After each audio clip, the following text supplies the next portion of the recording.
Hey, you're on YouTube and you're watching our podcast. Did you know that 60% of the people that watch our videos on YouTube aren't subscribed? I just want to challenge you real quick. Subscribe.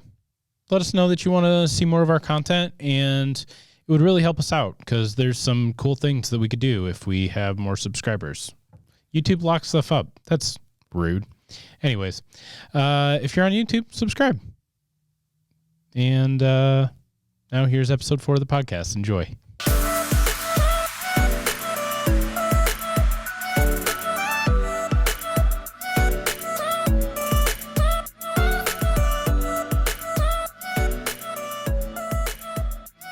Well, guys, welcome back to episode 4 of the Thoughtful Thursday podcast as we talk about our 21 days of prayer and fasting series and just give you hopefully some help and encouragement to go through this time of fasting and dedicated prayer and honor God and learn maybe some new things about him or yourself that you didn't learn before. So in this episode, we are talking about this idea of finishing well, right? We've talked about planning well, starting well, enduring well, and now we're talking about what does it look like to finish well. So, Mike, we have 3 days left.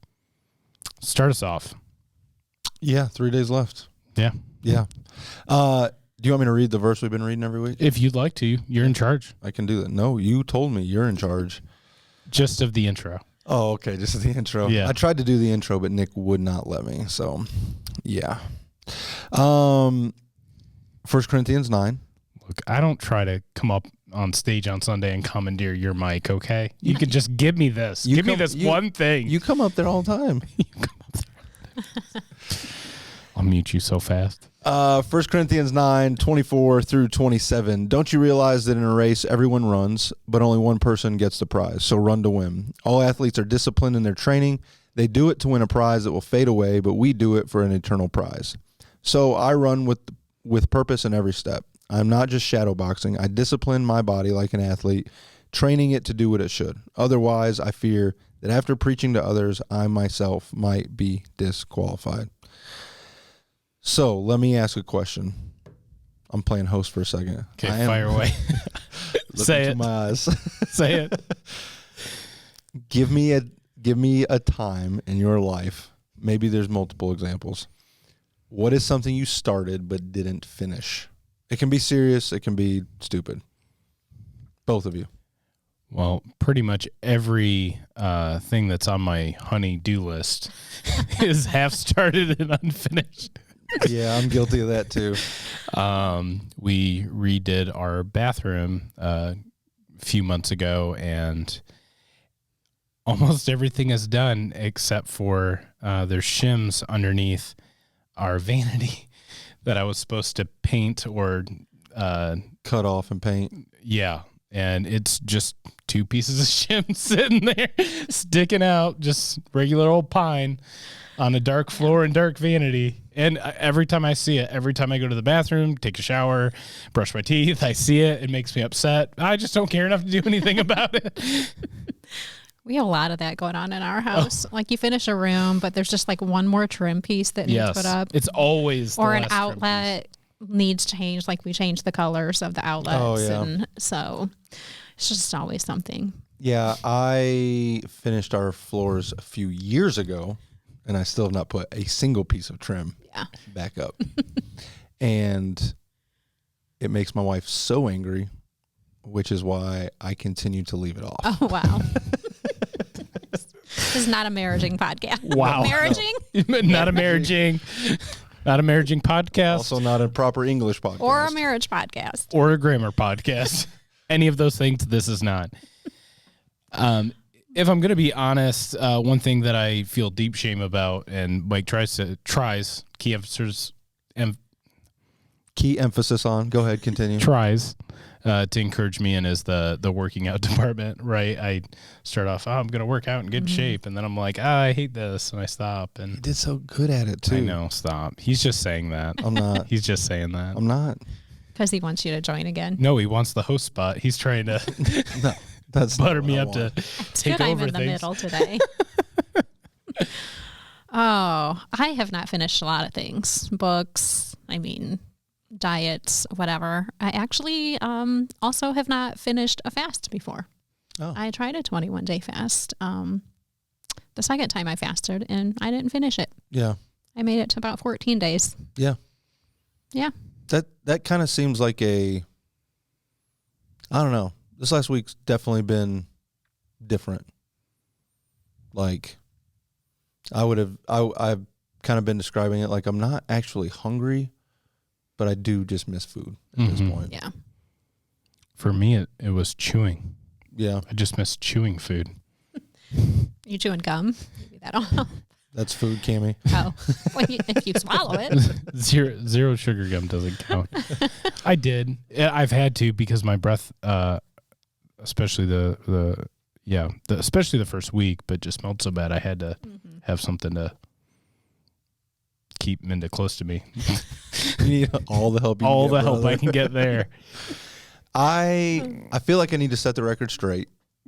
Okay. Daniel said something Sunday that he was wrong about.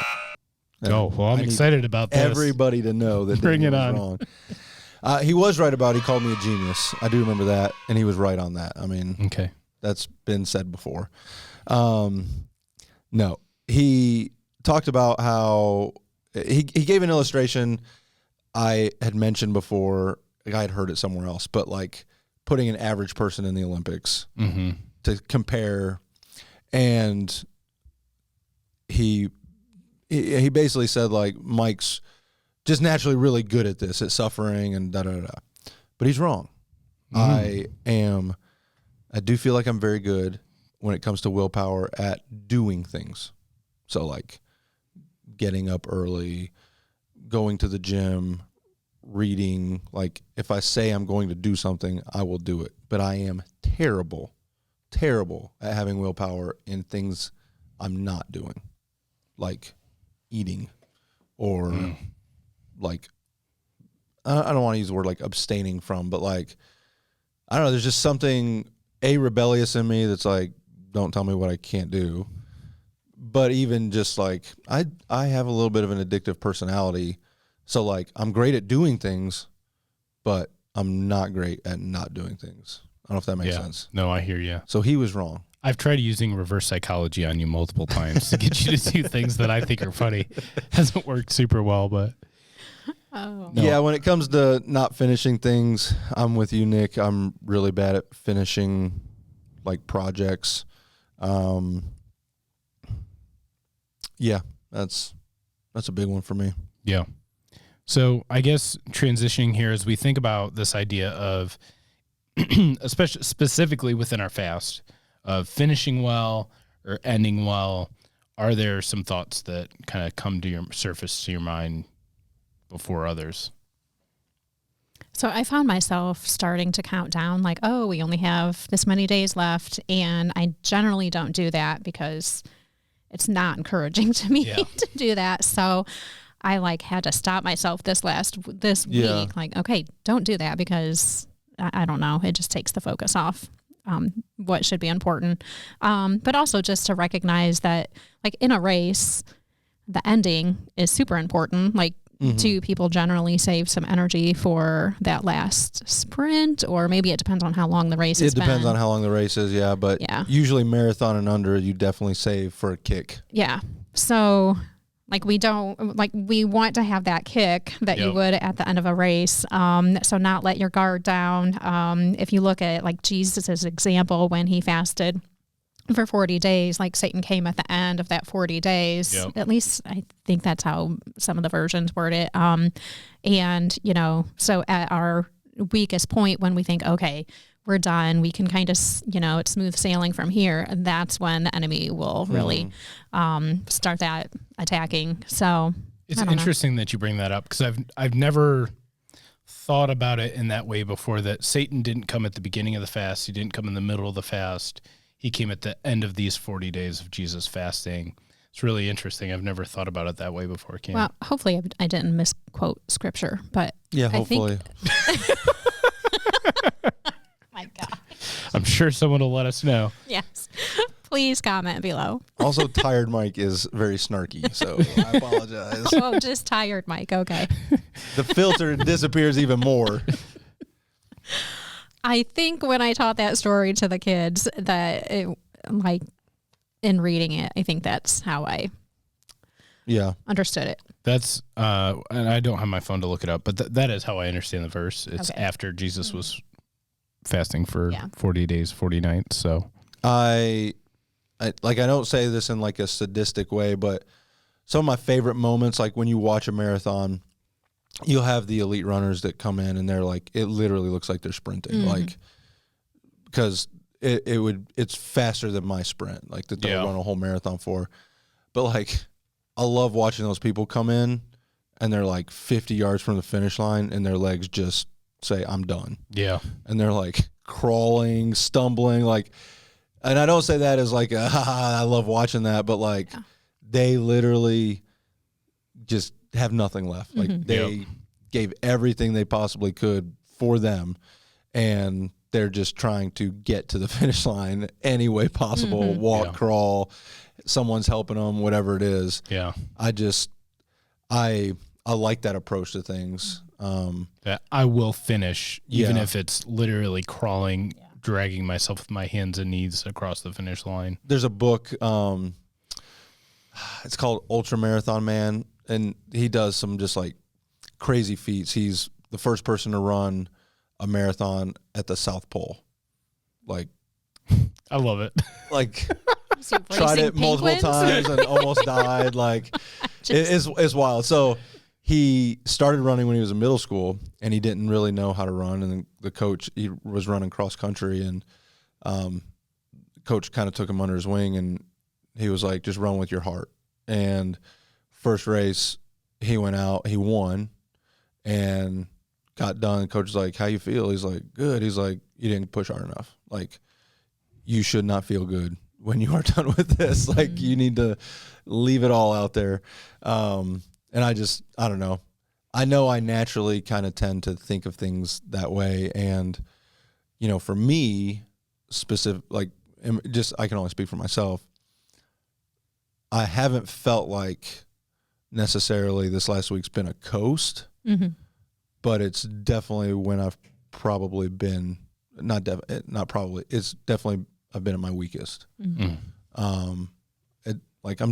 I haven't been sleeping well, which makes me tired, which, you know, a lot of bad stuff happens when you're tired, I feel like. So I don't know. It's just been a interesting finish week, so to speak. And I don't know. I've been debating this. Like, I agree, like the countdown thing just makes it worse. But I'm wrestling with, like, I am excited to eat again. Yeah. Like, I'm looking forward to whatever that happens to be, or, you know, planning that, not necessarily in a countdown sense. And then I'm like, well, I kind of feel bad that I'm so excited to eat, but I don't know. No, I think that's the goal. Yeah. It's the physical goal, not the actual prize. Right. So to speak. Yeah. I don't know. I might have derailed that conversation. No, I think it's great. And I think it is just a reminder of what the point of all of this is. And that's to better align ourselves with God, to cause ourselves to be uncomfortable and suffer, and in turn turn back to God in that. And I know for me personally, and I can only speak for me obviously, but I think that that's when as an Enneagram 7, the worst thing that I can do is, according, you know, to my number, is experience pain and suffering. And I feel like I spend enough time to be unhealthy trying to avoid being uncomfortable. And so this is a practice that honestly is new for me in my faith journey, which is kind of discouraging, you know, as a guy in my 30s going like, yeah, this should not be my first time, you know, giving up something that really causes me to suffer. And it's been really revealing of some stuff in my heart and in my mind, and also the power that I can experience, the power of God that I can experience in my life to sustain me. So yeah. So we have a few questions to go over today. We don't have a huge amount, so we'll see what happens. But the first one I had, I typed this out, and I'd just like to read it. It could be easy to have a great experience during these 21 days. I know for me personally it has been. We see God show up in new and unique ways, and maybe for some of our listeners or viewers out there, this has kind of been a mountaintop experience, a period of time where they've learned new things, they've experienced God in new ways, and they just kind of feel like some of my students in the past when I've taken them on a retreat, and they just feel so connected to God because they've given a weekend or a week of their time or almost a couple weeks of their time to God, and then God shows up in that time, and you're like, oh my gosh, this is wild, and kind of feeling that mountaintop kind of experience. And I think the challenge can be that we just go back to normal, right? That this fast kind of gets put in a compartmentalized box, and we put it away on our memory shelf, and it just becomes a memory at that point. So the question is, all that to preface, how can we take what we've learned and experienced over the last 21 days and use it to learn and to live from it? You want to go first? Sure. So I was just doing some reading, and I'll read this.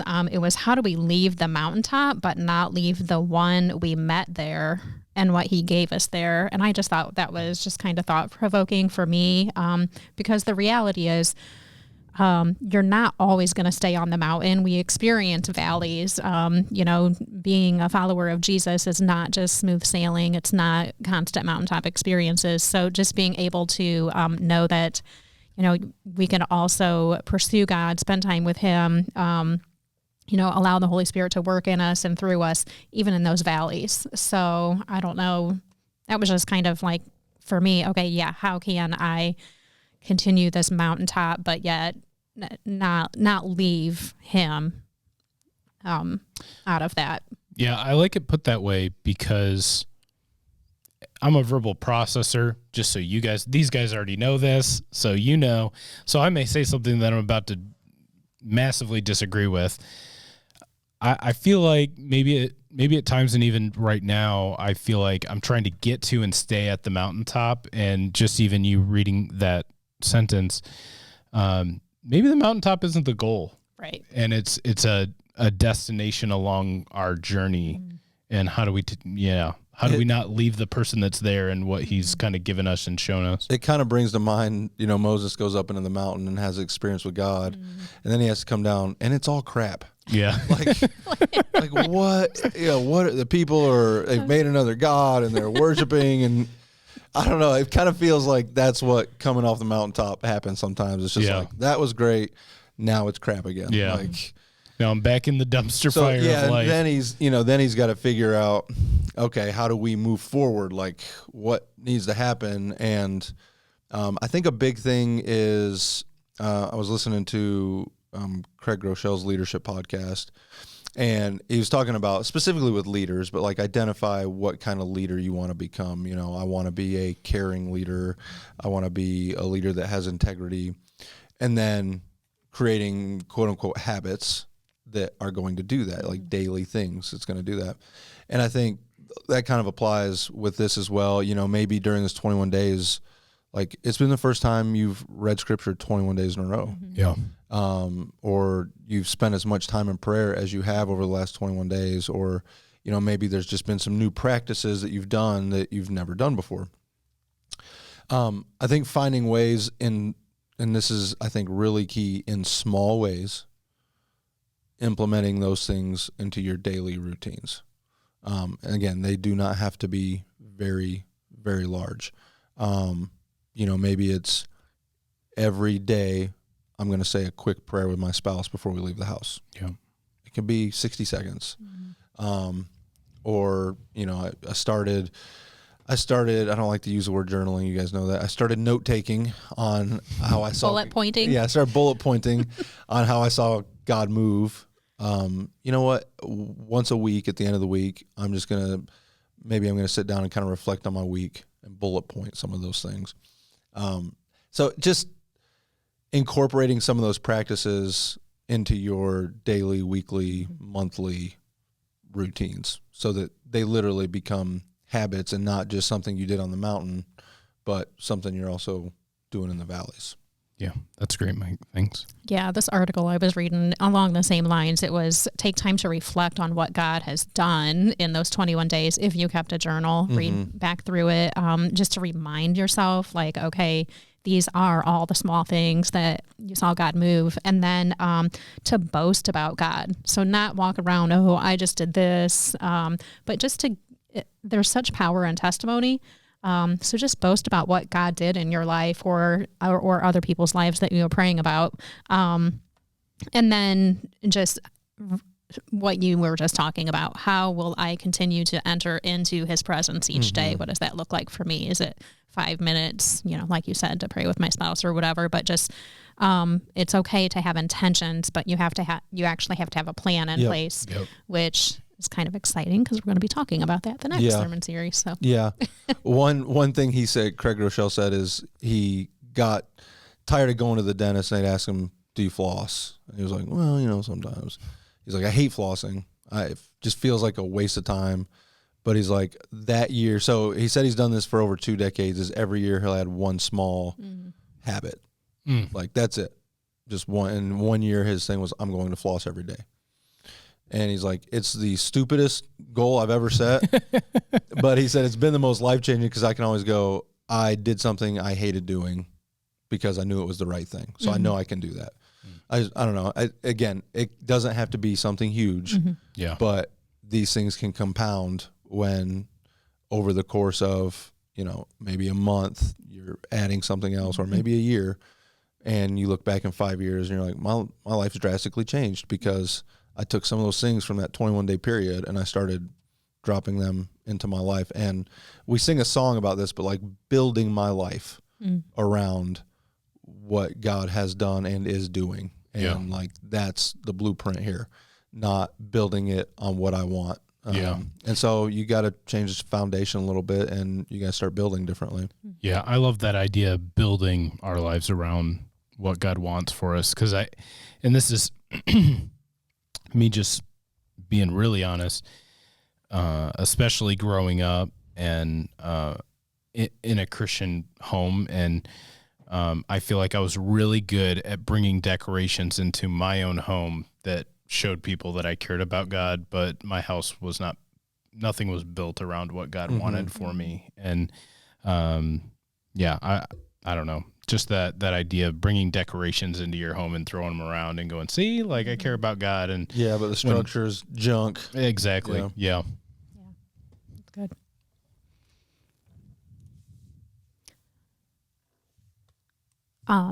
If I can just talk about maybe some of you are feeling like you did not have a mountaintop experience. Yeah, please. And so I just wanted to address that because like the first time I fasted definitely had that mountaintop experience. This time around I've had... Because that ended in Uganda, right? Well, if you're talking about the Pepsi, that... clearly was a mountaintop. I was just going back to like the first time I did 21 days of fasting. But yeah, it just felt super close to God and just all the things that you would desire for your mountaintop experience. This time around, I feel like maybe I've just been kind of floundering in a dry desert on the mostly. I had a day last week and everything we said in the podcast last week, I listened to the next day. It happened to me all in one day. I was like, oh my goodness. It was spiritual, battle and flesh and all that stuff. And I listened to the podcast and I'm like, goodness, you were just talking to me. I don't care if anybody else heard it, but it was really good. And, but I did the things that we talked about, like, a number of you guys texted me like, are you okay? Yeah, I'm just struggling with my thoughts and feelings and all that stuff. I pressed into scripture. I listened to the podcast. I listened to worship music and I asked people to pray. And like the next day I was like, okay, like it's better and back on, So anyway, maybe some of you are like, I really haven't had a mountaintop experience. It doesn't mean that you're doing it wrong or that God is not there. In fact, I just wanted to read this. This is not my testimony. This is from a book I read. But this person said, it was a very dry time spiritually. Prayer was very difficult, and I did not hear from God. It was as if I was in the wilderness. After completing the fast, the Lord continued to reveal himself during reading the word. The fast was dry, but afterwards, I've never felt closer to the Lord. So I just wanted to encourage you with that. God is timeless, so we tend to, and that's what I was struggling with. I wanted to see things during this 21 days. Yep. It may, I hope that I will, have this person's testimony like, wow, afterwards, when I continue to read and pray, I'll really see God move or whatever. So I just want to encourage people. Yeah, it's always been curious to me why we chase or why we think the goal is the mountaintop. Like I don't really know where that idea came from. It's the experience instead of the person, or I don't know. Yeah, but like, who said the mountaintop is the best place? Like, Right. Sure. I mean, I've been on top of mountains. It is cool, but I it's just interesting to me. Like that's like the goal. Like I want a mountaintop experience, but we don't want the rest of it. Yeah. And like I haven't had any quote unquote mountaintop experiences this 21 days either. I've had a lot of like frustrations.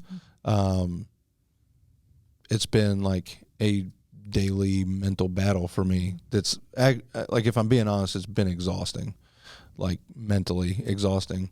And I do know this though, like I have felt the desires of my heart change. And again, this might sound bad, like I'm not anticipating a mountaintop experience in the next few days, but I am excited about the after, because I do feel like some of my desires have changed along the way. And I mean, even, when you look at Jesus, there are times where he goes up into the mountains to pray, but he also draws away by the lake. And, he has these other physical representations of these places, because the mountain isn't the only place you meet God. Sure. Yep. It's just not. Yeah. It's a little truth bomb for us this afternoon. Really, the most growth usually happens in the valley. That's what I've heard. I guess just kind of continuing the conversation that we are already having. Obviously, corporately, we've been doing this fast together as a community, as a faith community, for those that have chosen to participate. So is it important, or how important is it for us to maybe continue this individually and making sure that this spiritual practice of fasting is not just a one-time thing? Yeah, I'm honestly more excited about that. I don't say more excited. I'm very excited about that, because it's a fine line between, you don't want to make something just another ritual you do. Like, you know what? I'm going to do this once a month because that's what you're supposed to do. So I'm going to do it once a month. I'm not saying that's the end game, but another extended fast experience I've had in my life was maybe closer to a mountaintop experience than this one. And honestly, I think some of it because it was such a personal thing. Yeah. For me, this 21 days has felt, I don't want to say impersonal, but it's felt very public, if I'm being honest. Yeah. And, the other one for me was like, I went out into the woods for 4 days and like just didn't take any food, and like I literally sat in the woods for 4 days. Like I didn't even really hike or anything like that. I just sat around, sat by a fire, went to sleep when it got dark because I was honestly bored, and, took a guitar with me. Like that was my life for 4 days. It was pretty great. And then you kind of come out of the woods and you go back into society, and it's like, well, it was a lot more of a immediate impact kind of thing. But for me, I am excited to practice this on a more frequent basis and even on like a more situational basis in my own life. And, you know, for me, and some people do well with the like, hey, I want to do this, you know, 5 days every month. And I think that's great. Like that might be what you want to do. I just don't want it to become a like, well, now this is just, because if we're honest, that's what church has become for a lot. Is like, well, you go to church on Sunday, that's what you do. And yes, it is what you should do. I think it's a good idea. But I think it's a good idea because of what happens when you gather with the people of God and worship God together and all those things. So, yeah, I'm excited in my own life to make it more of a regular situational practice. Yeah. Cam, any thoughts? Yeah, it just made me think it boils down to the motives of your heart. Same thing with praying or reading the Bible or going to church or tithing. If you're doing things because you just want to check it off the list, because, you know, then you're probably not getting much out of that. But if your motive is, I'm reading God's word because I want to know him, I want to hear from him, then there's a difference. And so it's okay if that looks like reading one verse is better than, oh, I have to read 2 chapters every day of my Bible because I just need to check it off. Like, which one is more? Yeah, and it's that fine line between, you know, because there have been seasons in my life where, like, you don't have 2 pennies rubbed together, and I didn't want to give anything because it was like, I don't know if we're going to be able to pay rent or whatever it was, but you go like, I feel like it's the right thing to do, and so you do it. Sometimes even begrudgingly, it seems like, and you see how God provides and all those things. So it is that fine line between sometimes you do things because you know this is the righteous thing to do. I need to be obedient to God. But like you said, married with that, like, but my desire is to be obedient to God, not just to fill a spiritual bucket. Yeah. And I think we're kind of crossing over this, and so maybe this question is just a little bit redundant, but how can we make fasting a more normal part of our faith journey and even expression? And, you know, some things that you've already said, Mike, is just, you know, number one, just figure out what that kind of looks like for you. And so if you need to be on a schedule, put yourself on a schedule. Like, there's no shame in that. Yeah. Also, I think, for me, one of the things that has been going through my mind has just been that very first week. I think you had us write down all the things, people that we were praying for. And so that's been something that has just kind of been a part of my daily ritual and spiritual time. And I think that that's something that I really want to and need to incorporate more into my life, and feeling like, man, if God is putting somebody on my heart that's, you know, I'd love to see God, you know, help them take a big step in their faith journey, or, you know, a bunch of different situations. What does it look like to not simply just implement prayer, but what could it look like to implement fasting in there, and almost seeing it, and correct me if I'm like kind of going spiritually wrong here, but as like this tool in your spiritual tool belt that isn't something like, oh, I have to use this, but you get to use it. And I bought some tools over Thanksgiving, and I have some tools that do specific things that I needed them to do. And it's really exciting when you have the right tool for the right situation. And like I've spent plenty of times trying to use this type of saw that's not meant to be used that way to cut this type of thing that it's not really supposed to cut. And it, you know, it's not fun. It's not easy, and it causes some stress because I'm not good at that stuff anyways. I don't have a Dave in my life to, you know, fix everything. My wife doesn't have a Dave in her life. Neither does Minda. But for me, I think the thing that I've been just thinking about is, man, how can I use this more in my just kind of regular life as situations that you were talking about kind of arise. Yeah, I love your point that it's not something that we have to do. We don't do this begrudgingly, but I feel like, and hopefully people have also found this to be true as they've done this. Like you want to do it. Yep. It's a blessing. It's a privilege, and it gives you joy. I think that we can feel joy through this. But I just love that analogy of the tools. Like it is, like there have been just instances in my life where I'm like, I need to do something, or I have a decision, or whatever the request is, prayer request, and it's too big. Mm-hmm. It just felt too big, as most things do. But I was like, I just felt like I needed something more in addition to praying. Yep. And so that was prayer and fasting, which is, you read that many times in scripture. For me, I have to be intentional about reading my Bible and praying and fasting, because if I'm not intentional, it's not going to happen. Yeah. Yep. So I do have to have a plan, and I'm way better reading my Bible these past 21 days because we had the daily reading plan. Mm-hmm. So I have to have that intentionality, or because you're an achiever, I guess. Yeah.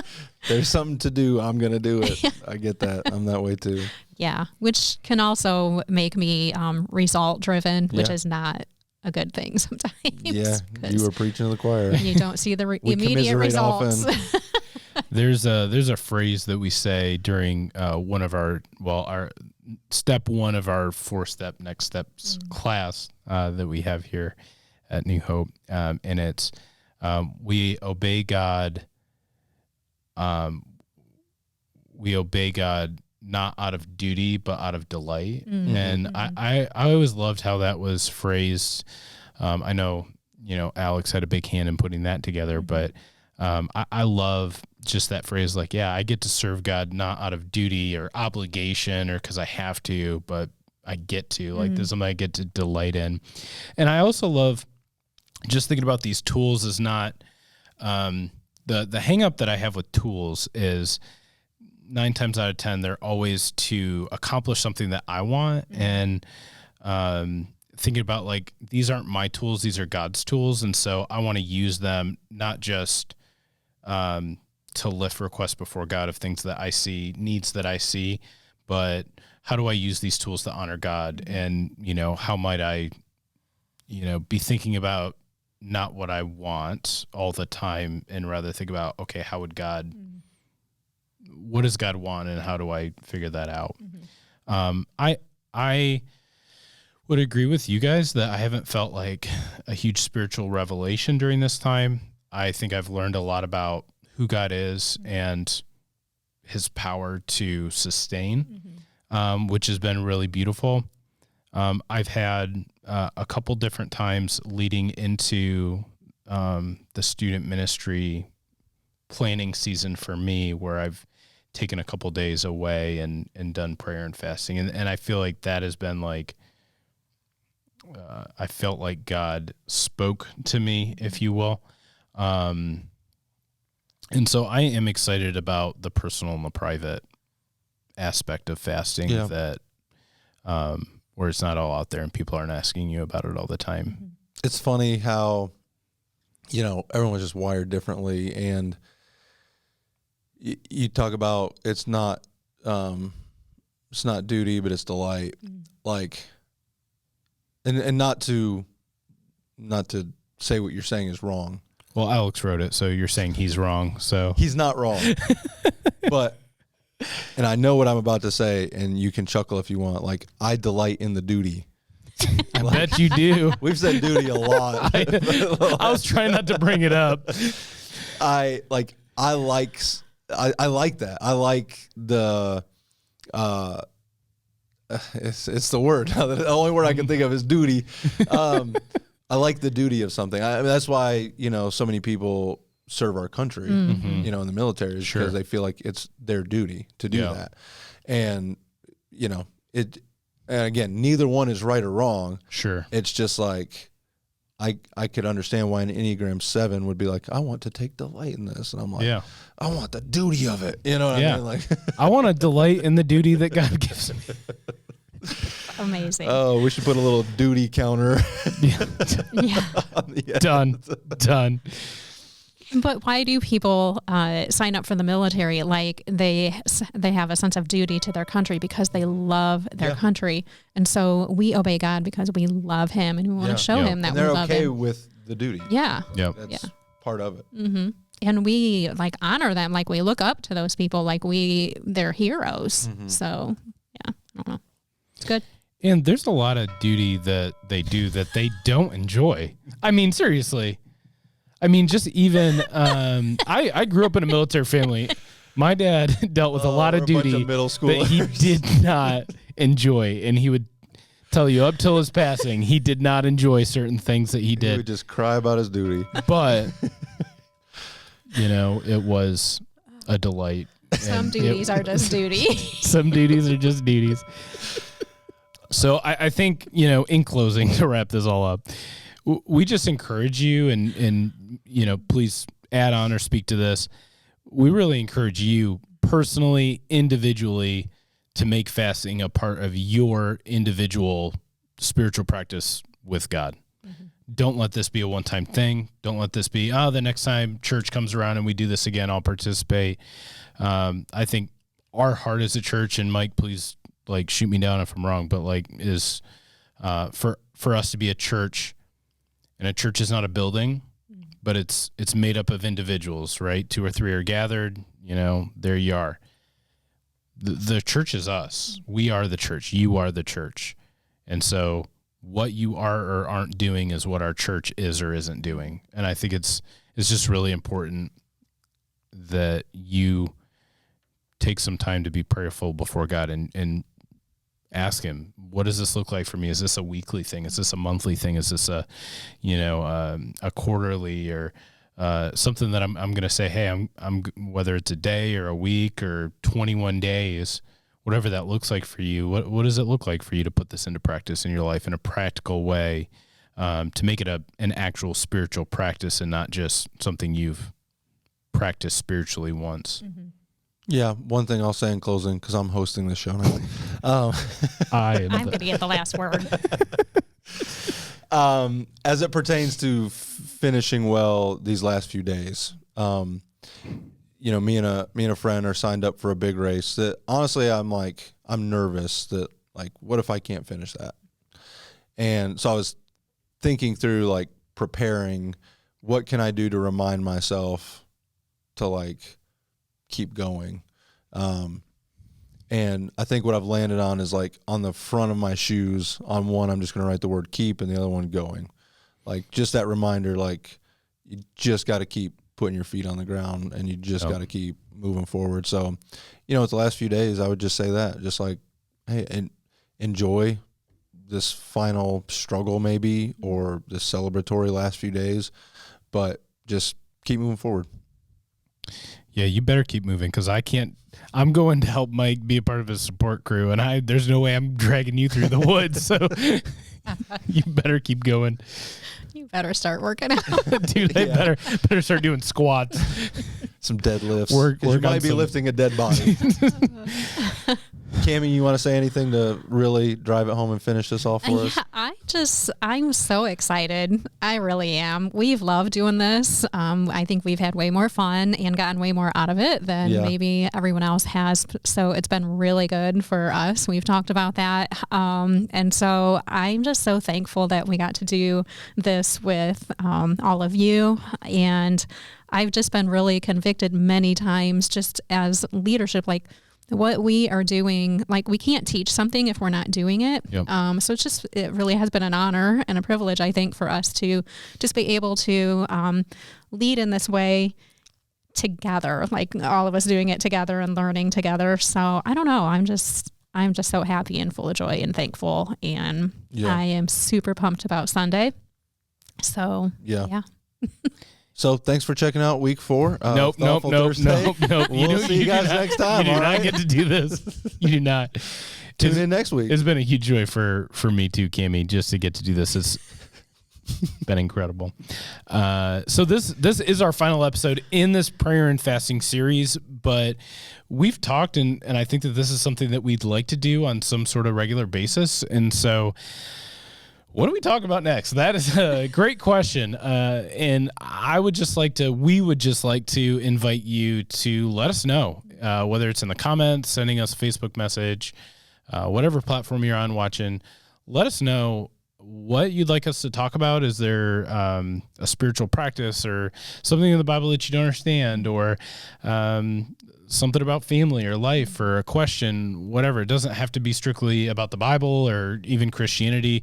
We'd love to just continue to have conversations and share with you and maybe offer you something that can be helpful. So, yeah. Go ahead. No, you're in charge now. Go ahead. Signing off. Okay, guys, we'll see ya. Bye. Maybe next week. I don't know. We'll see. So awkward. Okay.